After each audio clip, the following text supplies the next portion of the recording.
ચોથી કાશી ગણાતા જામનગરમાં જલાની જાળ વિસ્તારમાં છેલ્લા 322 વર્ષથી એક અનોખી ગરબી યોજાય છે। આ ગરબી માત્ર પુરુષો જ રમે છે અને અહીં સાતમા નોરતે જે ઈશ્વર વિવાહ છે તે યોજાઈ રહ્યો છે। જે પ્રકારના દ્રશ્ય જોઈ રહ્યા છો, આ જે ચોક છે, ચોકની અંદર ભગવાન શિવ અને પાર્વતીજી એટલે કે ઉમિયાજીના જે આ સ્વરૂપ છે તે સ્વરૂપ છે ને બીજી બાજુ જે નવદુર્ગાની અલગ અલગ જે મૂર્તિઓ છે જે આખા ભારતમાં માત્ર આ જલાની જાળના ચોકમાં જ જોવા મળે છે। બીજી બાજુ અહીં ઈશ્વર વિવાહ જે તમામ પુરુષો છે તે રમી રહ્યા છે અને અહીં જે પ્રકારે કોઈ પણ જાતના ભેદભાવ વગર શિવને અહીંયા અવતરણને જોઈ આ જે ભુવા ધર્મ સાથે આ ગરબી યોજાય છે। આપણે અહીંના જે ગરબી સંચાલકો છે એમની સાથે વાત કરીશું કે કેટલા વર્ષ જૂની ગરબી અને આ ગરબીની આ ગરબી 321 વર્ષ પૂરા કરીને 322 વર્ષમાં પ્રવેશ કરે છે।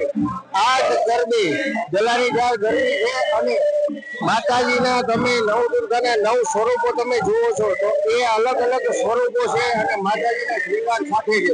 દરેક જગ્યાએ 9 દિવસ નહીં નવરાત્રી છે, અહીંયા 11 દિવસ હોય છે, જેમાં પહેલા નોરતે પ્રતિષ્ઠા કરવામાં આવે છે અને 7મા નોરતે ઈશ્વર વિવાહનું આયોજન કરવામાં આવે છે।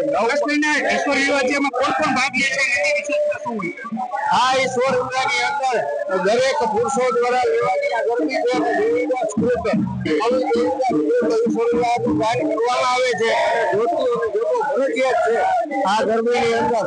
અને 9મા નોરતે માતાજીનું હવન કરવામાં આવે છે અને આ હવન થયા બાદ દશેરા મહોત્સવ ઉજવવામાં આવે છે।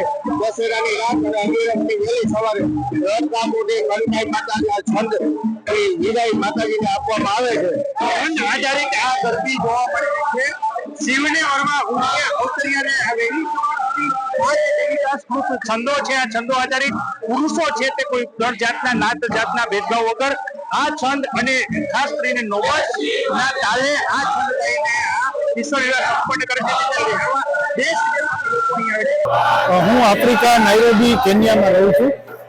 છેલ્લા 40 વર્ષથી ત્યાં નાઇરોબીની અંદર છું, પણ અમારા કનેક્શન જામનગર સાથે છે। મારા પિતાશ્રી ગજેન્દ્રભાઈ પાઠક અહીંયા લાખોટા મ્યુઝિયમના ક્યુરેટર હતા અને અમારો જન્મ અને બાળપણ અહીંયા થયું છે।